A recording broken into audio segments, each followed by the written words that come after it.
Tenemos con nosotros a Catherine Prouvé, hija de Jean Prouvé,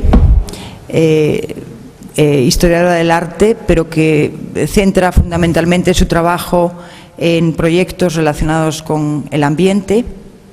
Ha escrito un artículo en la publicación que Arquitectura Viva ha hecho para celebrar esta exposición, en donde Catherine Prouvé describe de una manera muy espontánea y emocional la actitud, el trabajo, las relaciones que Jean Prouvé tenía, no solamente con el trabajo y hacia el trabajo, sino también con los que le rodeaban,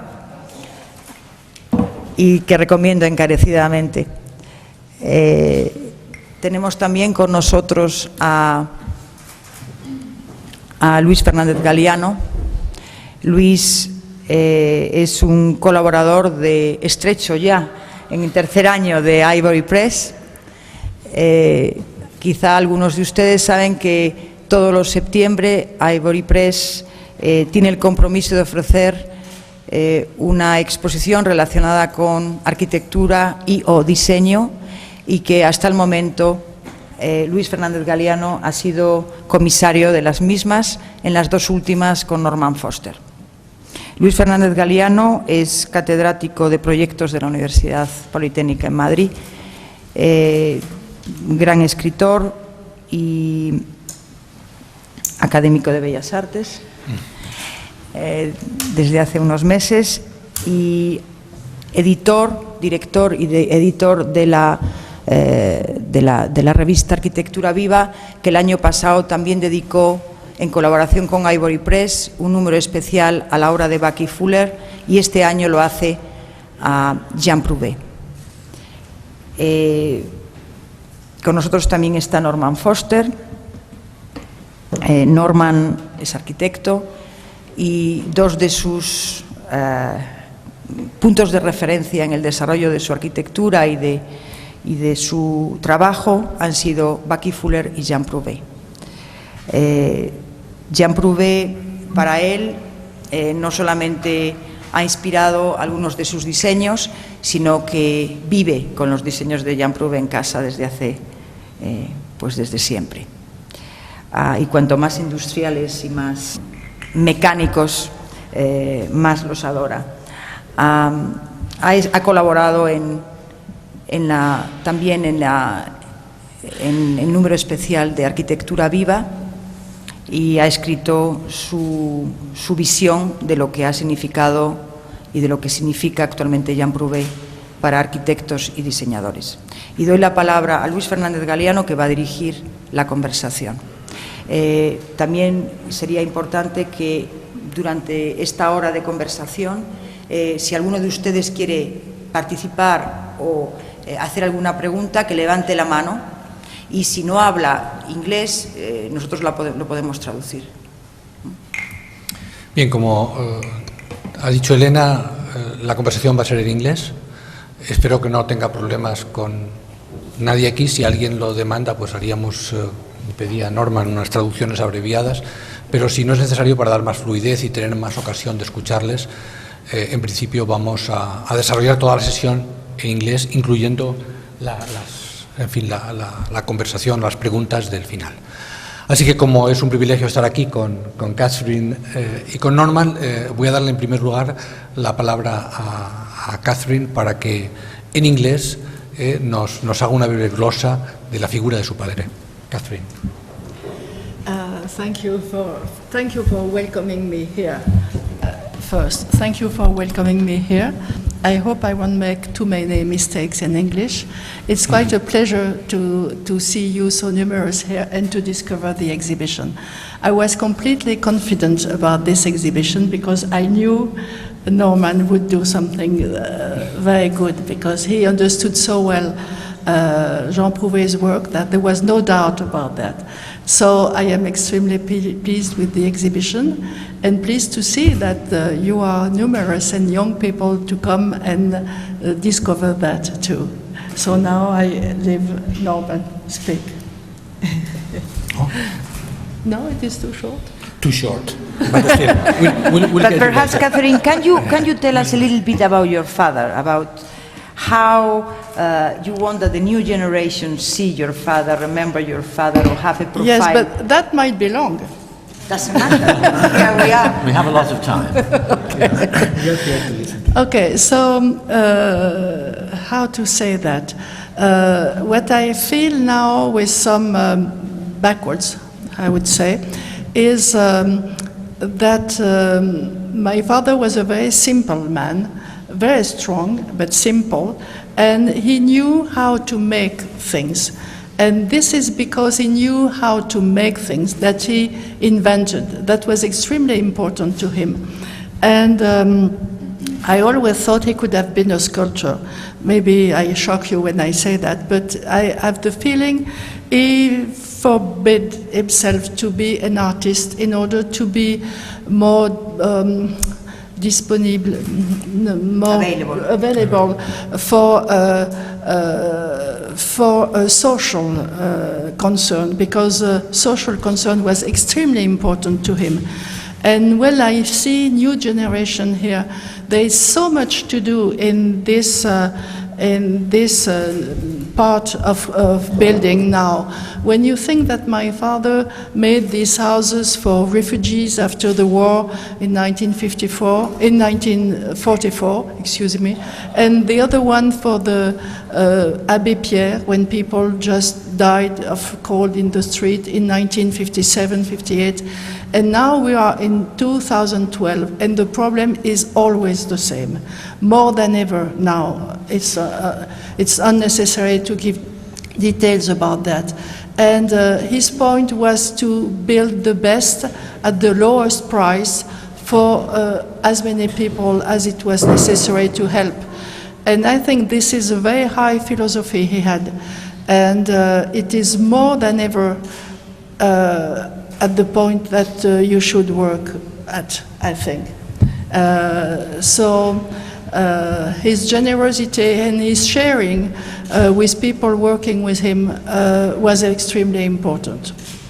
So we had the opportunity when we were children to test a few of his buildings and houses, and I can give you an example of a test. It was in 1946, and the family had been staying in Nancy during the war, and my father suddenly told my mother, well, you should go on vacation with the children. And my mother said, yes, but we don't have a house to go on vacation, so what do we do? And my father said, well, I have a refugee house still available in the workshop, so you get the house and you go to Brittany and you build it, and since we don't have enough money to keep it, you just sell it at the end of the vacation. So my mother loved that. She was extremely strong to hold this, and the house was put in a train and went to Brittany, and a fancy place in Brittany, which is called Karnak, which is not, and she was surprised that she couldn't find the authorization on a place just by the beach to put the house. It would be completely impossible nowadays, you know. But finally, she finds someone who would let her build a house for 2 months in a place near the beach. And we went by truck with the furniture, dismounted furniture, and people to mount the house who was driving the truck. And we crossed France like that in about 3 days. And we put the house up for 2 months. And my mother was supposed to sell it. My father didn't have time to come because he had too much work in the workshop, so he never came. But some people were coming to visit the house because it was supposed to be sold. And they didn't want to buy it. They were just curious to know what kind of thing is this. and it was very funny. And as a little girl, I was a little scared because they were criticizing the wood. Maybe that's why I don't like too much the wood panels there.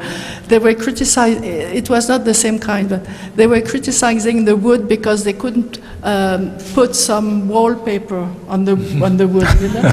They couldn't. They say, well, they were visiting the house and say they didn't know what to say. Of course, they didn't think about buying it. And suddenly they had a wonderful idea saying, well, we shan't be able to stick wallpaper on this wood. And my mother was so mad about that. I was always scared they would just push them outside. And it was funny. So we spent 2 months there, and then the house was dismounted and sent in another place. And this is the kind of events which happened in our lives when we were small, and we found it quite normal. So, and all the family was always taking part in the mounting, dismounting, and so on. And when I was small, I was supposed to put the screw in good place, so it was easy to make the build up. To build up. So that's it. Is it enough? For the time being. But now we have Norma, who also knew Jean Prouvé and even started the collaboration that you are probably going to tell us about now. Sure. I think it's a great story. And in a way, there's a kind of humorous dimension to it. And I think Yes. Jean Prouvé had a wonderful sort of understated humor. Yes. I think that from my perspective, Jean Prouvé has many different facets, and I think it's quite tempting to, in a way, to label him. He fits wonderfully into the category of making things, but in the tradition perhaps of the potter who makes pots. We just came from Venice direct to here, and on the way we went in the workshops of the Vanini glassworks, and it was exactly the same dimension. The point that I'm really making is that there is a poetic dimension to the making of things, which is very different from certain concepts. In a way, I wrote down when you said that perhaps he wanted to be a sculptor, and I turned around and I thought, well, we've got 40 of his sculptures behind us here. He was a sculptor. In the sense that when he designed, even if for me, when he was with architects, and in a way he had parallel tracks where he would interpret with a very personal stamp elements of buildings for famous architects. But he was also famous in his own right, in the sense that he created buildings, he created furniture, he created dwellings, totally independent. So, and he was also steeped in the intellectual life, it seems to me, of the place where he was born, his parents, the movements that they created, which was also aspirational, ambitious in terms of artistic ideals, but with a total social agenda. So I think it's a very interesting fusion. And then he became in Paris a member of a kind of inner circle of extraordinary individuals, but as an equal. So he had, for me, this wonderful contradictory, well, not contradictory, I mean, I think that he genuinely believed, like I believe myself, that in one sense I'm a servant.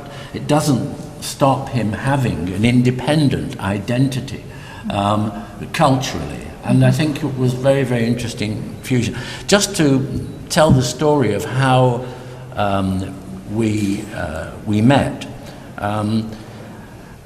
I was doing the Willis Faber building and trying to demonstrate that for the first time it would be possible to hang a curtain wall, but literally as a curtain, to use glass in tension. And that hadn't been done at that scale before. It was quite an ambitious project.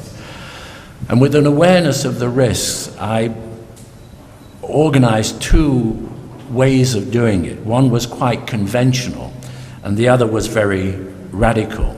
And the conventional way would be the safe way out if it didn't prove possible to do this kind of no hands, completely glass wall. And I went to the person that I respected most, and the person who undoubtedly had more experience in terms of that kind of construction than literally anybody else in the world, and went to Paris, and we had lunch together. And most of the lunch was talking about flying sailplanes, because we discovered that we had the same addiction. We were both fascinated by flight and by solar flight, by sailplanes. And finally, the conversation got round to why I was, I didn't need an excuse to see him, but the generator was this wall. And I explained to him that I would value his collaboration and value his input. And so he promised he'd come to London. He came to the office, we had lunch together, I took him through everything. He stood up and said, well, it's been a fantastic lunch, but you don't need me. So you don't need me. That was it. So this kind of genius of an individual also had a wonderfully human touch. And then there's a curious connection, because when I was a student at Yale, Shadrach Woods of Jose Candilis and Woods, who were the architects for the extraordinary university, the Free University of Berlin, which at that time was one of a number of planning experiments using a Casbah-like net. I think it was probably of the same period that Le Corbusier was had postulated the hospital for Venice, which was a similar sort of mat, very, very dense, almost anonymous architecture, and very much about deep planning and courtyards.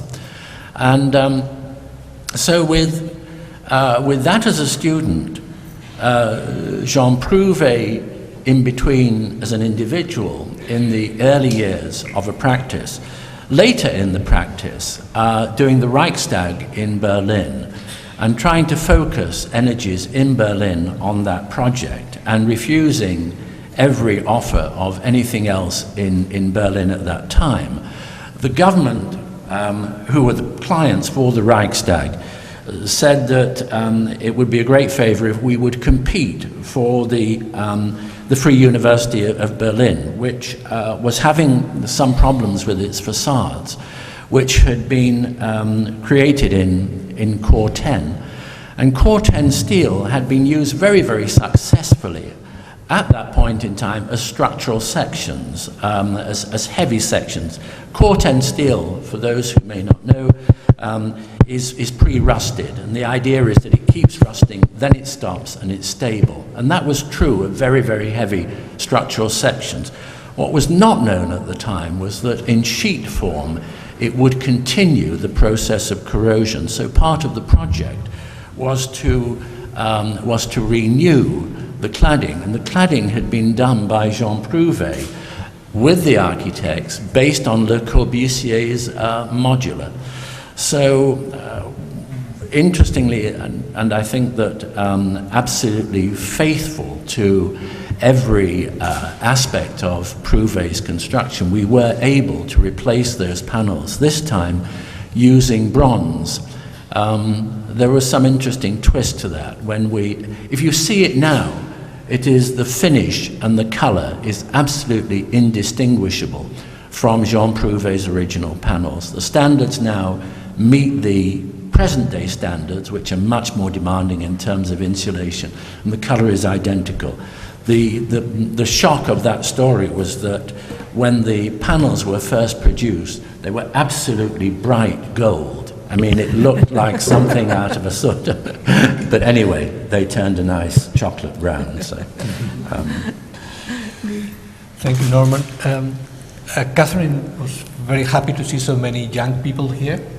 And of course, we said that the running thread of this conversation would be the relevance of Prouvé nowadays. Mm-hmm. And you mentioned something about his social agenda, yes, which he also showed in the way he organized the workshops in the factory. Yes. Can you perhaps expand on that? Yes, he started, let's start at the beginning. Maybe if he couldn't make any study because of the First World War, and so he couldn't start the studies in engineering which he had thought of.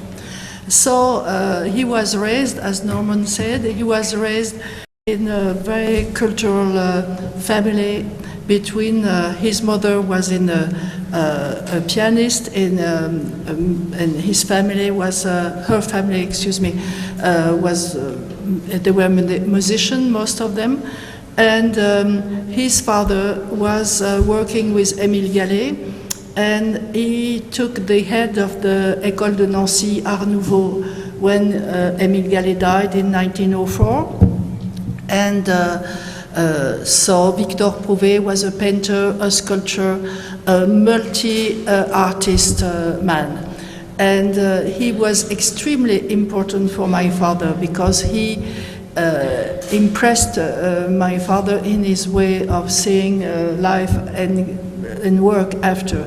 And the philosophy of the Art Nouveau movement in Nancy was to make link between art and industry, to join art and industry. And this is extremely important because it doesn't mean that art should be reserved to a certain kind of people with a certain culture and maybe money and so. It has to be open to everyone and with a quality and open to everyone. And this, my father never denied this philosophy all the time. And so he started at 23 with a workshop, ironsmith workshop, and because he had his father had sent him to learn how to how would you say, to work steel with one of his friends who was a sculptor ironsmith. Both, and this is very important. And when I see pictures, there must be one of these maybe in the exhibition, I have not seen everything yet. When I see this young man, 16, 17, beating metal, and when I saw my sons sitting in class all day at the same age, trying to learn kind of history or abstract things, I think it is very important for a young man to be able to beat metal. You have all your strength going to it. So he knew exactly the work of metal. And he started, with the help of his friend's father, with a workshop for ironsmith work, art ironsmith at the beginning, and then he entered. I always say that he entered architecture through the door, because that's right. He started with details. He didn't have the instruction of an architect at all, nor an engineer at all. And maybe I should not say that in front of students, but it's interesting to note that. I heard him several times said, if I had a teaching, either in architecture or engineering, I wouldn't have never done what I did. And I think this is, he tried directly, and when he knew how to do a piece of a certain scale, he was going further and further. And this door here, which was asked to him by Malestevins, was really his entering to architecture. And if I can say so, if you don't think it is silly to say so. I think it's very important to say and so. Yes, and every time he knew how to do something, he was going a little further. And his social concept was extremely important because first he has this small workshop, and then it got bigger and bigger very quickly. And he had people working with him, and he shared all the benefits with all the people working with him. And he always gave them responsibilities because to give them interest in the work they were doing. This is extremely exactly the contrary of what is happening now. And it is such a mess to lose what people could give now, and they just are bored in their work. I think all young people are bored in their work. This is too bad. This is too bad. So he was giving them this possibility to invest themselves in the work they were doing, and they had, when there was benefit, the benefit was shared between everybody, and himself was paid as a worker. Because he never had the communist thing, but he had a very, very social, important concept of work. He didn't call them employees, but comrades. Comrades, yes, Comrades. always. Compagnon, always. And for instance, and then after he got bigger and bigger in his factory, he went on inventing all the time and getting bigger. So, as I say in what I wrote, people say, joking, well, Jean Prouvé was not interested in money. He didn't know how to deal with money. And I don't agree with that. He was not interested in money for himself. There is no doubt about that, not any doubt about that. But he was able to have his workshop start from a very little workshop for steel at the beginning, and 30 years later he had a factory with 300 people working there, and he shared, during all this time, he shared the benefits between everybody. Well, I think this is without any help from outside. So I think if people say he was not interested in money, they understood nothing, because he was sufficiently interested to make things grow and share with everybody. And I think this is the most important. Absolutely. So, and then what happened, and that was quite difficult, is he was using aluminum during the war because there was not steel any longer. And the aluminum big producer of aluminum were interested in that, saying if we can, through Jean Prouvé, introduce aluminum in building, this is interesting for us. So they put a hand on the factory, and my father was probably a little naive at that time. He was naive, maybe. Maybe he wouldn't have done what he has done without that. And he did not see that the money, this big industry made in his factory just put him away from the liberty of the decision.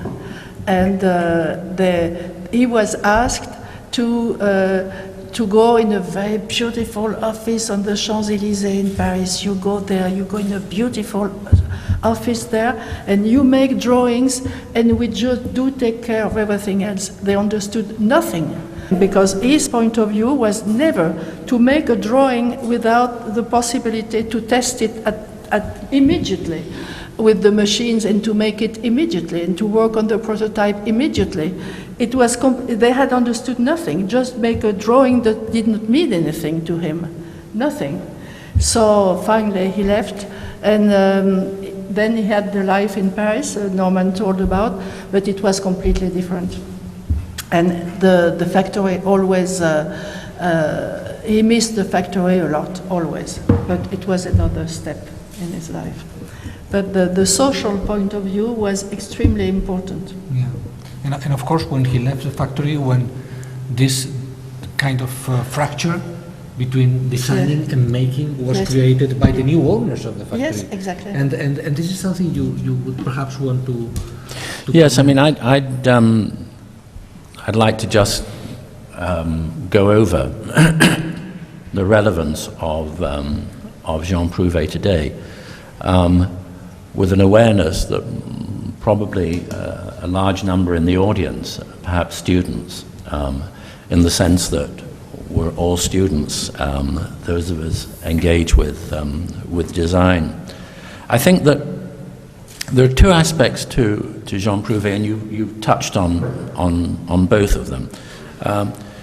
One is the fact that his quest, his ambition, his desire to be able to create high quality shelter, accommodation, beautifully told by the Holiday House. But on a magnified scale, that is you could argue, is one of the greatest challenges that we face at the moment in terms of not just favelas and a dominant proportion of humanity who are deprived of a decent standard of living in terms of basic shelter, but also the recurring nightmares of tsunamis, floods, refugee camps. That need is as powerful a need today as it's ever been, greater, you could argue.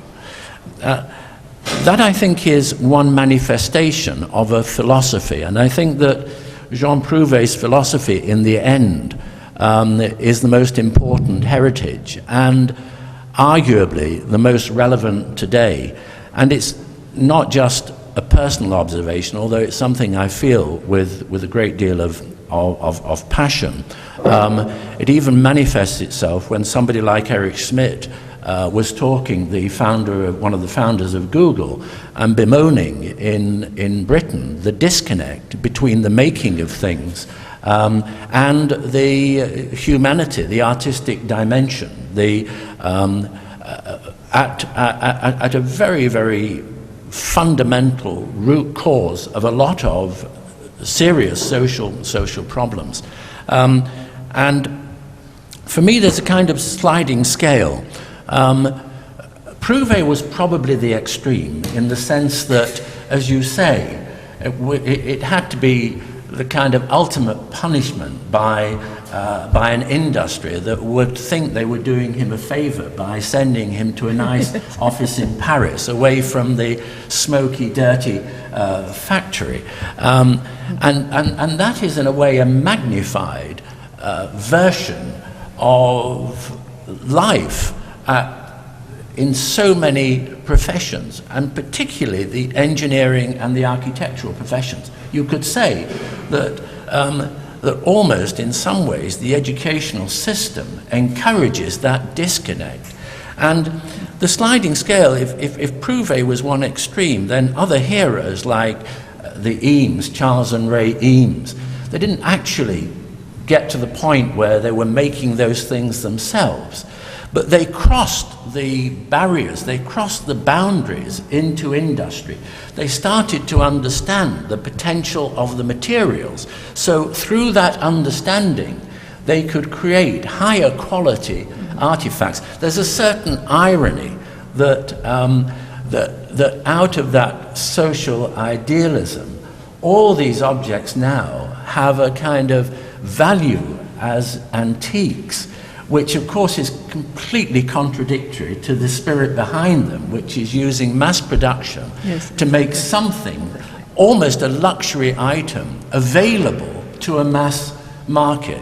So whether it was Fuller, the Eames, in some ways people like Henry Ford, and so my plea to any student of any age is the importance of the connection with the building site, the connection with the factory, the connection with the materials, understanding the the materials. And that's something that, in a way, I take for granted every working hour of my life. I was in London yesterday and had been working on this project, and we'd be talking merrily about the use of a material, and quite late in the process, and this is a story I tell against myself, because if I was more switched on, I would have picked this up earlier, but the material in question, the panel size was too limiting for the project, and therefore it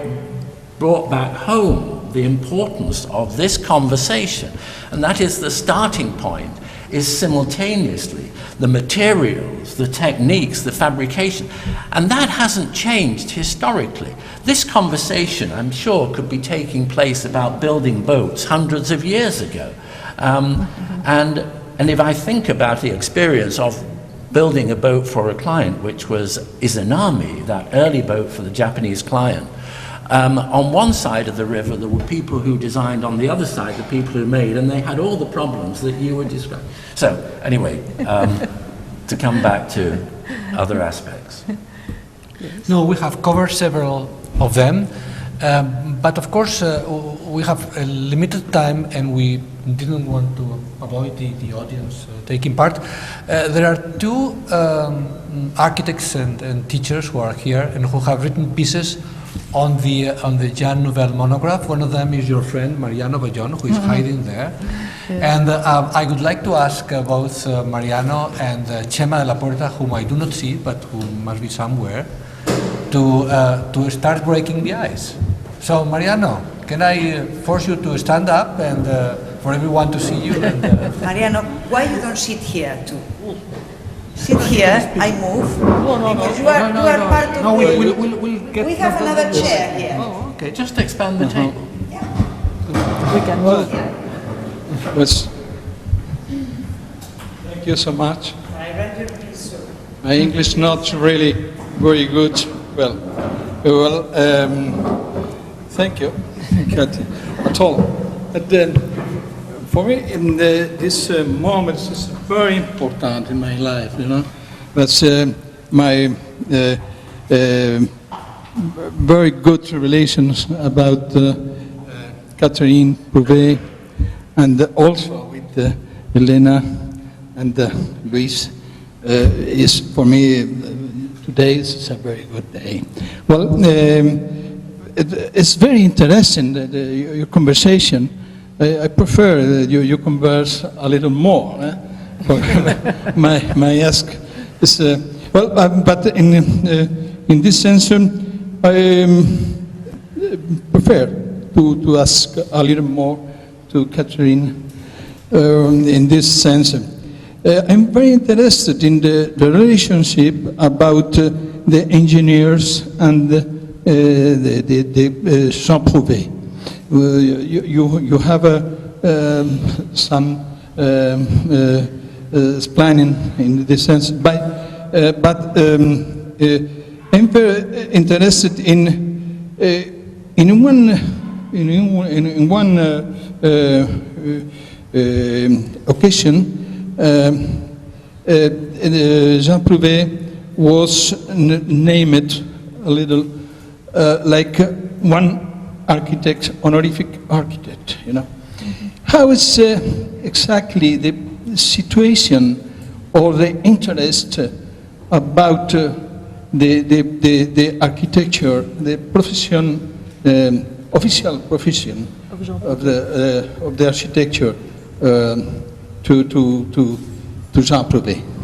Thank you, Mariano. I should have said, and I didn't say, that Mariano met Catherine and became friends when he organized an exhibition of Prouvé in Madrid many, many years ago. Yes, so many he's years been ago. a pioneer on that. Catherine, please. Well, I am not sure I understood very well the question. The relationship with engineers. The problem also is to know how what was Jean Prouvé? Yeah. And I go back to school too, and at school they ask you profession of your father, and what was his profession? I never knew what to write, you know. Mm-hmm. So 1 year it was industrial, but it was not that either. 1 year it was builder. So I never knew what to write. I was quite worried about that.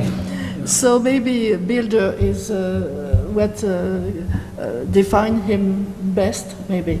And the relation with the engineers, I don't know exactly what to say, because he worked with engineers, but I think he always did exactly what he wanted to do. This is the feeling I have. You know, maybe you think the same. He was, I saw him also work with architects who would come to him, and I hope I won't be shocking for people. This is not what I mean. But they were coming with a project and saying, well, you know, we have a problem. We don't know how to make the facade, so would you take care of that? And so the project was completely changed after. And it looked at Jean Prouvé's work completely. That was the point I was making at the beginning. Yes, exactly. He brought a very personal stamp. Exactly. Every time he was touching something, he brought a lot. And I don't know exactly what was his relation with engineers. But I wanted, in another thing, I wanted to add something when you spoke about the chairs behind us. It is very funny, because he always wanted to reach the industrial production, as you said, but he couldn't help changing something all the time. All the time. There are so many chairs and so many different types of chairs. Because he was constantly thinking of what could be best if we do something else and so on. And when he reached the real industrial scale, when he was in Paris, he was not interested any longer.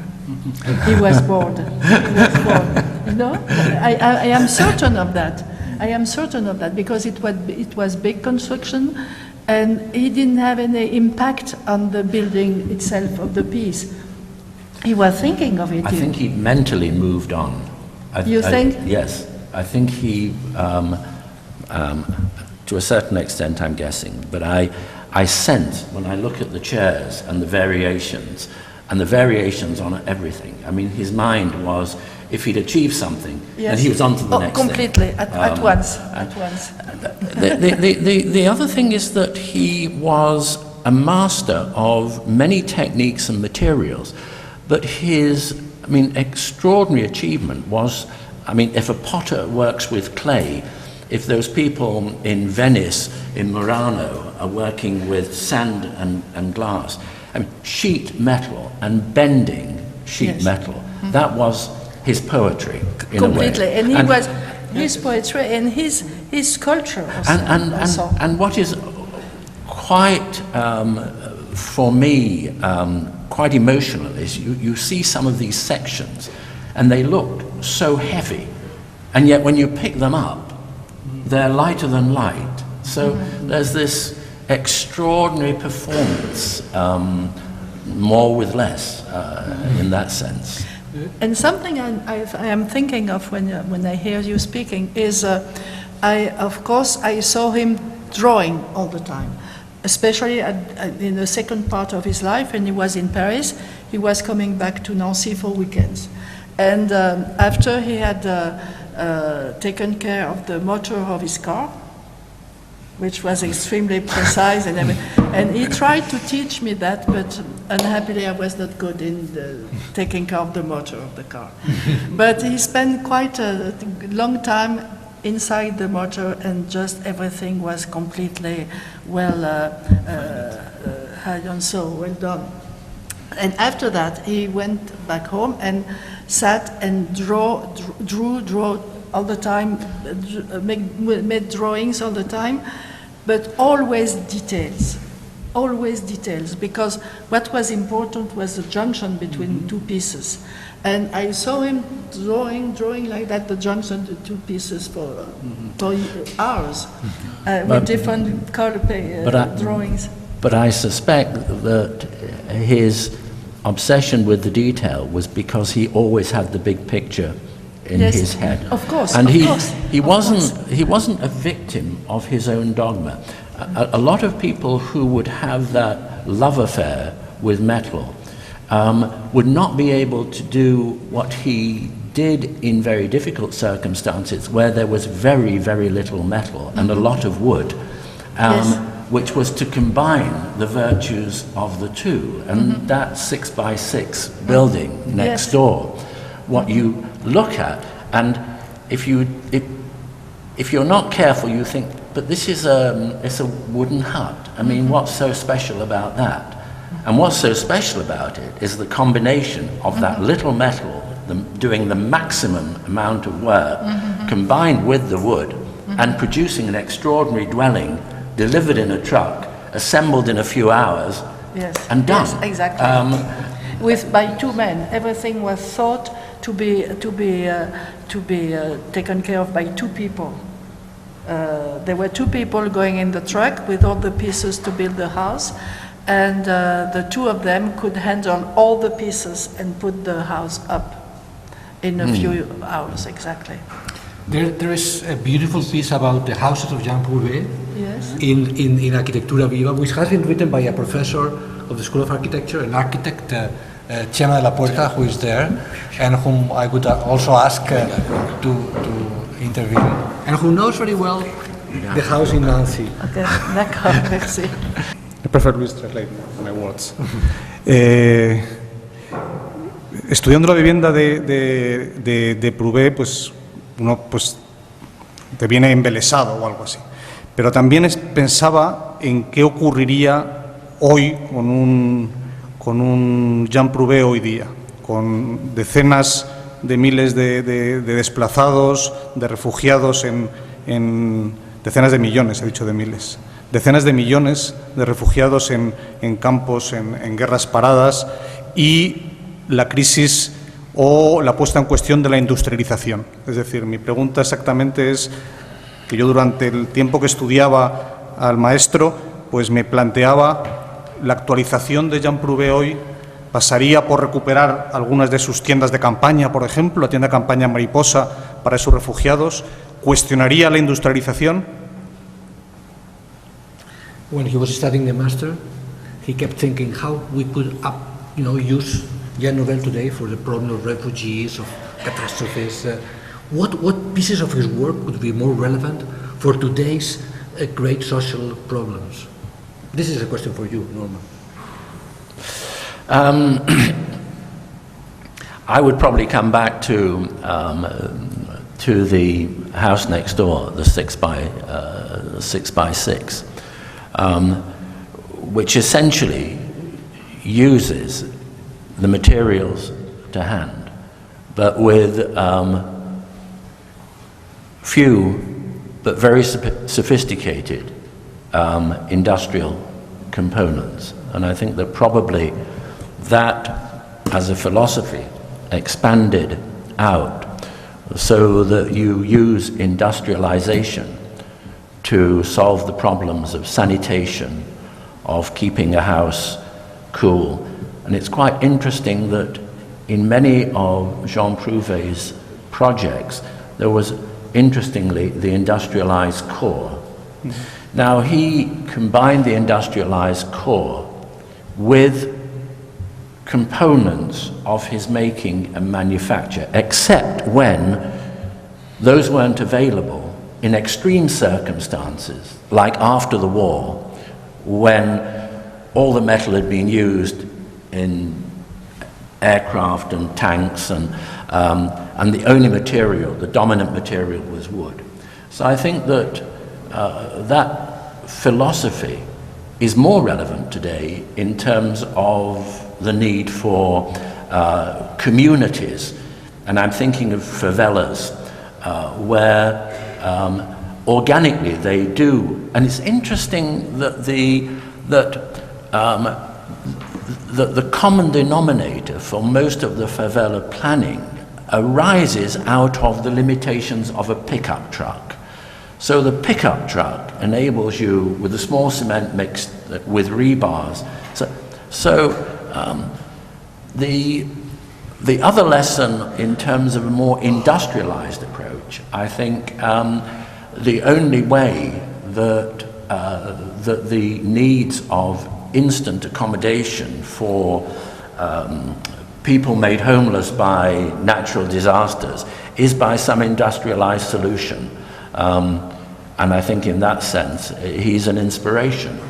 But I think that those needs exist at the moment and have not been solved because the design professions haven't overlapped into the industrial processes, and the industrial processes, those providers, have not made the leap into the design camp. Perhaps it comes down to the fact that that the role of the individual, whether that's in the field of politics or design or whatever, is still dominant. Quizá puedo hacer una pregunta. A lo mejor, perhaps it's a very obvious and absolutely naive question, but I'm going to ask you, Catherine and Norman.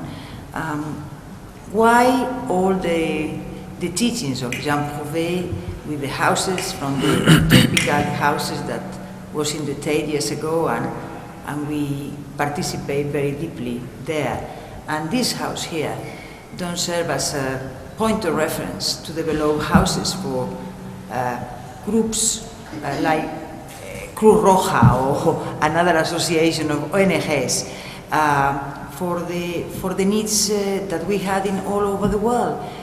Because when you see in the newspapers or you visit directly the conditions where all these refugees are here in Spain or in Croatia or in another, or even in America, in US, they're absolutely undignifying human conditions.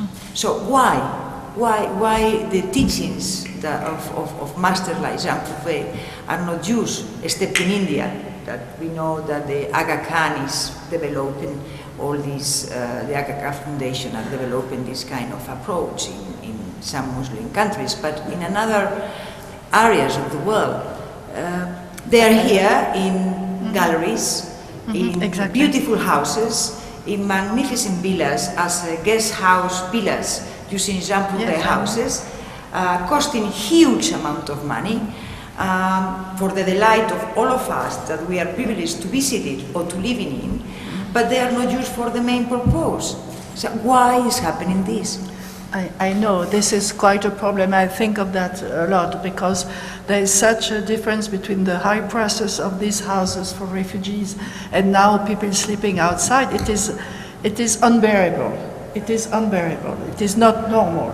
And of course now for these dwellings, these urgent dwellings, it should be made probably in other material, in other ways, in other material. They have other. But the system will be the same. The system could be the same, but really this difference is hard to bear, I think.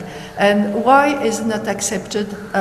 For instance, let's take the example of the Maison de l'Abbé Pierre, which was done in 1957. Because people were dying of cold outside, and l'Abbé Pierre made an appeal and say we have to do something for that. And my father studied this house, and there was 3 houses built, only 3, that's all, because it was not accepted at the government state, because the bathroom was, there was a how would you say, the building thing was inside the building. There was extract ventilation. No. Pour la salle de bain, le noyau, the sanitary for kitchen sanitary, and it was in the middle of the house, and it was bearing the roof and so on. And the ventilation was made through the roof, and they wanted to have a window giving outside, which was not possible. So it was the good way to say no, we don't want that. And it was done only, and the price of this house was the price of a 4 chevaux Renault, a small car.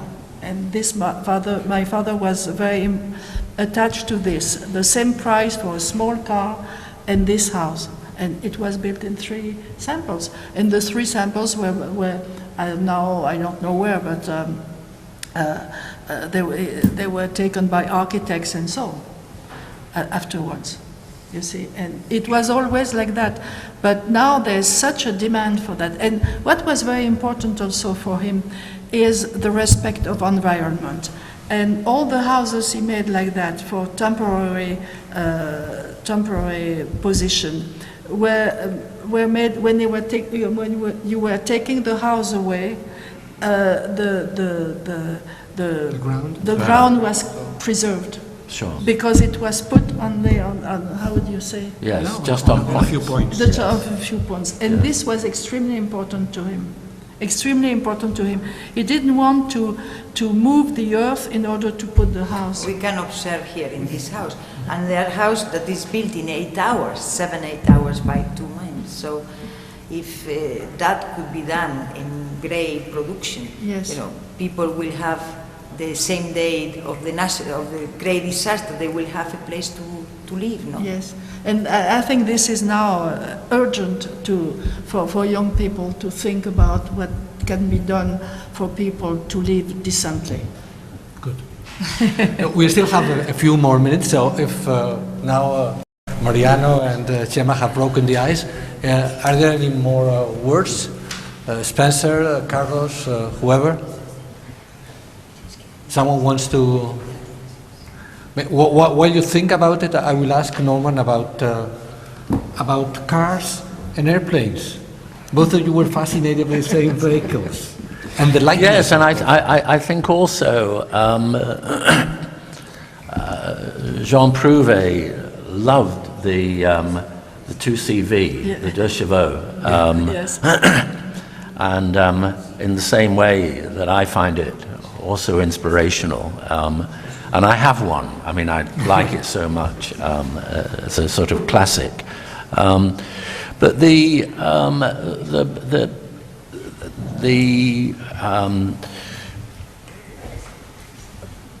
analogy of the car has inspired, I think, a lot of pioneers in the quest for instantly available mass housing. I think that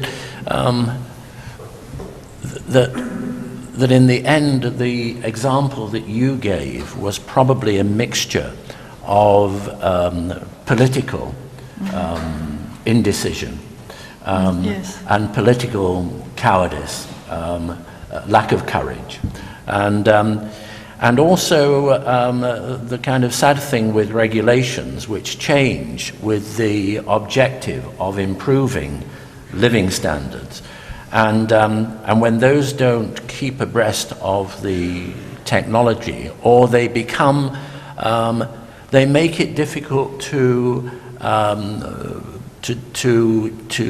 do, in many ways, true ecological design. In other words, if you take the codes that determine how close buildings can be to each other, a lot of that is determined by the car. If you take the car out of the equation and you don't have a car, then those dimensions don't make so much sense.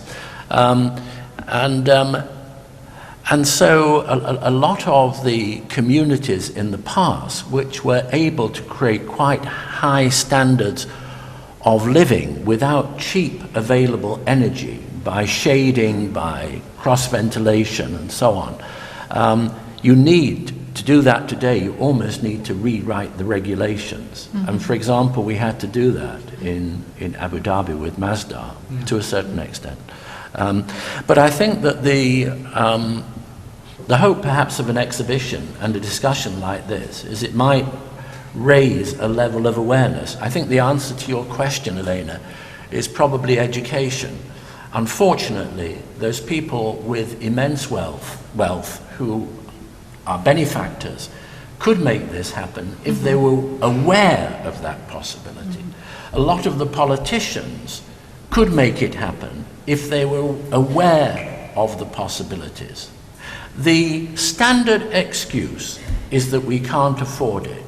I guarantee one thing, if you look at the amount of money that was spent post-Hurricane Katrina in terms of federal aid, and it just went nowhere.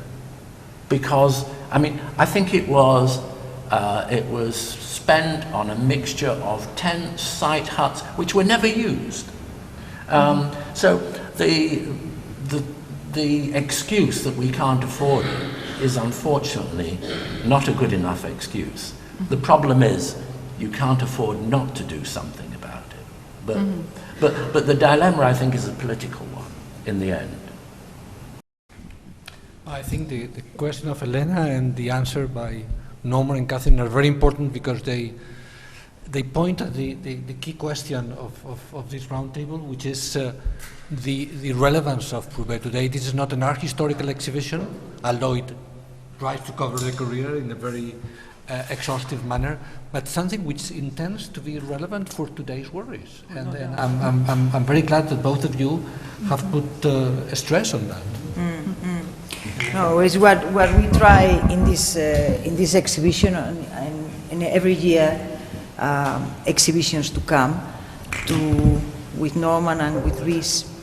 The answer to your question is manifest in the fact that your gallery is raising an awareness of those social issues through design, starting to be a kind of annual event, which Luis was saying is quite interesting, but whether it's deliberate or a coincidence, but it always starts with the beginning of the architectural year in terms of university. And you have to ask yourself, why that responsibility falls to you and why this is unique as an institution in terms of promoting events. This is not an institution, this is a publishing house, as a gallery with a fantastic team. I couldn't do it without my team, which are all here, and I want to thank, because they have been the real makers of this exhibition day by day, and they will be the keepers of it until the end in November.